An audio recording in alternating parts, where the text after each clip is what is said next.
తాకట్లో ఉన్న మీ బంగారాన్ని విడిపించి ఆ రోజు ఆన్లైన్ రేటుకి కొంటాం. Sharma gold company.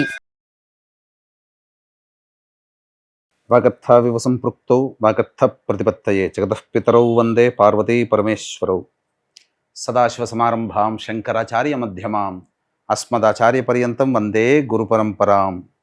ఆదిత్యాయ చ సోమాయ మంగళాయ బుధాయ చ గురుశుక్ర శనిభ్యశ్చ రాహవే కేతవే నమః. శృంగేరి జగద్గురు పీఠాధిపతులకి, కంచి పీఠాధిపతులకి నమస్కారములు తెలియజేసుకుంటూ కార్యక్రమాన్ని ప్రారంభిద్దాం.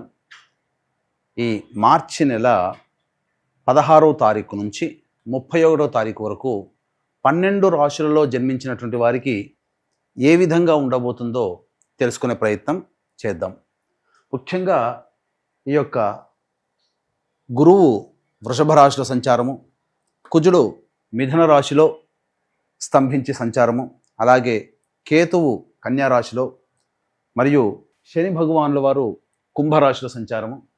ఇక 12వ రాశి అయినటువంటి మీనరాశిలో శుక్రుడు, రాహువు, రవి, బుధుని యొక్క సంచార ప్రభావం వెరసి ఈ 12 రాశుల మీద ఈ నవగ్రహాల యొక్క ప్రభావం ఏ విధంగా ఉండబోతుంది, అలాగే మనము దైనందినటువంటి జీవితంలో భాగంగా 16వ తారీఖు నుంచి 31వ తారీఖు వరకు మంచి రోజులు ఏంటి, చెడ్డ రోజులు ఏంటి, ఏ రోజుల్లో ఖర్చు ఎక్కువగా ఉంటుంది, ఏ రోజుల్లో ఆదాయం ఎక్కువగా ఉంటుంది, ఏ రోజుల్లో అనుకున్నటువంటి పనులు పూర్తి చేసుకోగలుగుతారనే విషయాల గురించి క్లుప్తంగా తెలియజేసే ప్రయత్నం చేస్తాను.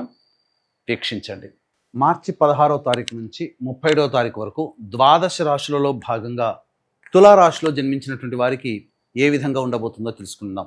తులారాశి వారికి గత కొన్ని రోజులుగా ఇబ్బంది పడుతున్నటువంటి సమస్యలకి చరమగీతం పాడబోతుంది గ్రహాల యొక్క సంచార ప్రభావం.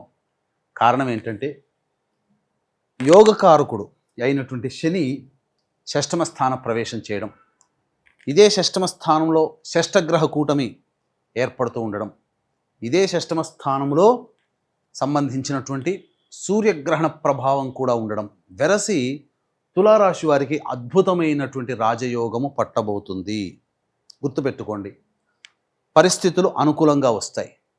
ఆ వచ్చినటువంటి అవకాశాలని, అనుకూలంగా ఉన్నటువంటి పరిస్థితుల్ని మీకు మీరు పాజిటివ్గా మార్చుకునే స్థితి మాత్రం మీ చేతుల్లోనే ఉంది. కాకపోతే ఇక్కడ గ్రహాలలో ప్రధానంగా ఇబ్బంది పడాల్సినటువంటి అంశం ఏంటంటే విపరీత రాజయోగాన్ని ఇవ్వబోతుంది.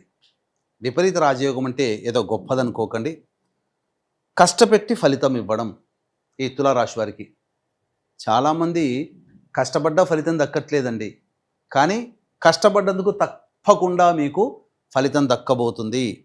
కష్టములు ఉంటాయి, ఎందుకు ఖర్చులు కూడా ఉంటాయి. 12వ స్థానం మీద మొత్తం నవగ్రహాల యొక్క ప్రభావం ఉండడం, అష్టమ స్థానంలో గురువు, నవమ స్థానంలో కుజుడు స్తంభించి ఉండడం వెరసి గురుబలం లేని కారణం అయినప్పటికీ ఈ గ్రహణ ప్రభావము, శని మార్పు, అలాగే షష్టగ్రహ కూటమి వెరసి విశేషమైనటువంటి రాజయోగాన్ని మీకు తీసుకురాబోతుంది. కాబట్టి గురువు అనుకూలంగా లేడు, చేయాల్సిందల్లా పెద్దల మాట గౌరవించడం, మరియు నిరంతర దేవతా అనుగ్రహాన్ని పొందే ప్రయత్నంలో భాగంగా ఇష్టదేవత ఆరాధన, ఇష్ట దేవాలయ సందర్శనం తరచూ చేస్తూ ఉండండి. పరిస్థితులన్నీ మీకు పాజిటివ్గా మారిపోతాయి. ఈ రాశిలో జన్మించినటువంటి వారికి ముఖ్యంగా సంతానం కోసం ఎదురు చూసేటువంటి వ్యక్తులకి చక్కటి సత్సంతానం కలగబోతుంది. వివాహాది సంబంధించినటువంటి విషయాల్లో గొప్ప యోగం కలగబోతుంది. వివాహ సంబంధమైనటువంటి విషయాల్లో మీకు అనుకూలంగా ఉండబోతుంది. ఇక గమనించుకున్నట్లయితే ఈ రాశిలో జన్మించినటువంటి స్త్రీలకి గురుతర బాధ్యతలు పెరుగుతాయి, ఎక్కువగా కష్టపడాల్సి వస్తుంది. కానీ పేరు కీర్తి లేని పనులు అంటారు కదా, ఆ విధంగా చేయాల్సి వస్తుంది. కానీ భవిష్యత్తులో ఈ పనుల వల్ల మీకు మంచి యోగం కలగబోతుంది. అంటే ఏదైనా వృత్తిలో ఉన్నవాడినైనా, వ్యాపారంలో ఉన్న మహిళలైనా, అలాగే ఉద్యోగంలో చేస్తున్నటువంటి మహిళలైనా కానీ మీ పని మీరు చేసుకునే ప్రయత్నం చేయండి. గురువు అనుకూలంగా లేడు, పెద్దల యొక్క, అధికారుల యొక్క ఒత్తిడి ఎక్కువగా ఉన్నప్పటికీ మీరన్నీ కూడాను సర్దుకుపోయే మనస్తత్వంతో, కుటుంబ పెద్దలతో కానీ కుటుంబ సభ్యులతో సర్దుకుపోయే మనస్తత్వం కనుక ఈ తులారాశిలో జన్మించినటువంటి మహిళలకు ఉన్నట్లయితే భవిష్యత్తు ఉగాది తర్వాత అద్భుతంగా మీ యొక్క జీవితం ఉండబోతుంది.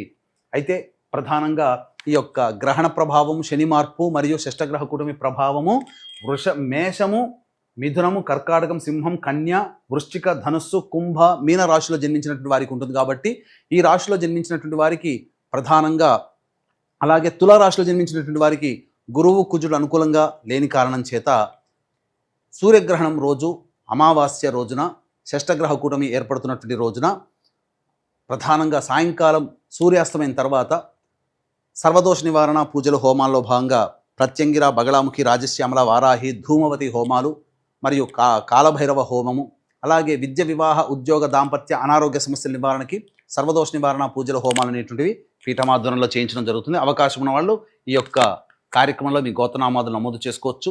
అలాగే 16వ తారీఖు నుంచి 30వ తారీఖు వరకు రోజువారీగా ఏ విధంగా ఉండబోతుందో తెలుసుకునే ప్రయత్నం చేద్దాం. 16వ తారీఖు రోజున ప్రధానంగా ఖర్చులు అధికంగా ఉంటాయి, ప్రశాంతత లేని జీవితాన్ని గడపాల్సి వస్తుంది. గత 2 రోజులుగా ఏ విధంగా ఇబ్బందులు ఎదుర్కొంటారో అదే విధమైనటువంటి ఇబ్బందులు కూడా ఈ యొక్క తులారాశి వారి ఇబ్బందులు ఎదుర్కోక తప్పదు.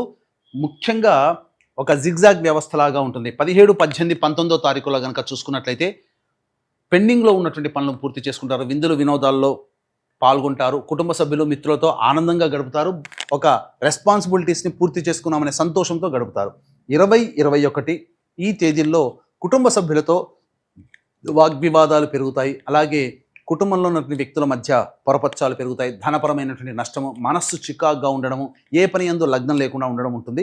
ఇక 22, 23, 24 తారీఖుల్లో మీ యొక్క అవసరాలకి, ఖర్చులకి తగినంతగా మీకు ధన సహాయం చేకూరుతుంది. అలాగే బంధుమిత్రులు, అలాగే స్నేహితుల యొక్క సహాయ సహకారాలతో మీ పనులన్నీ కూడా పూర్తి చేసుకోగలుగుతారు. 25, 26, 27, 28 ఈ తేదీలలో ప్రధానంగా వాహనాన్ని నడిపేటప్పుడు జాగ్రత్తలు పాటించాలి, మీ ఆరోగ్యం పట్ల శ్రద్ధ వహించాలి.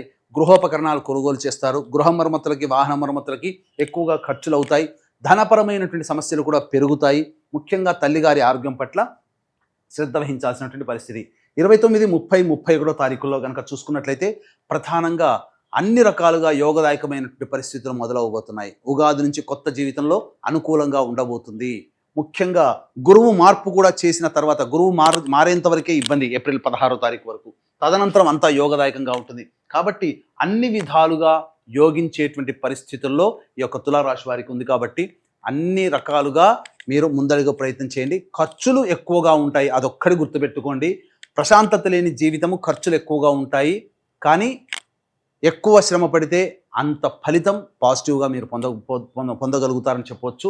కాబట్టి ఏవైనా అవకాశం ఉంటే, జీవితం బాగుండాలి అనుకుంటే అద్భుతమైనటువంటి రోజు 29వ తారీఖు రోజున, అటువంటి రోజు మళ్ళీ రాదండి. ఆ రోజున మన పీఠమాధ్వర్యంలో జరిగే సర్వదోష నివారణ పూజల హోమాల్లో పాల్గొనే ప్రయత్నం చేయండి.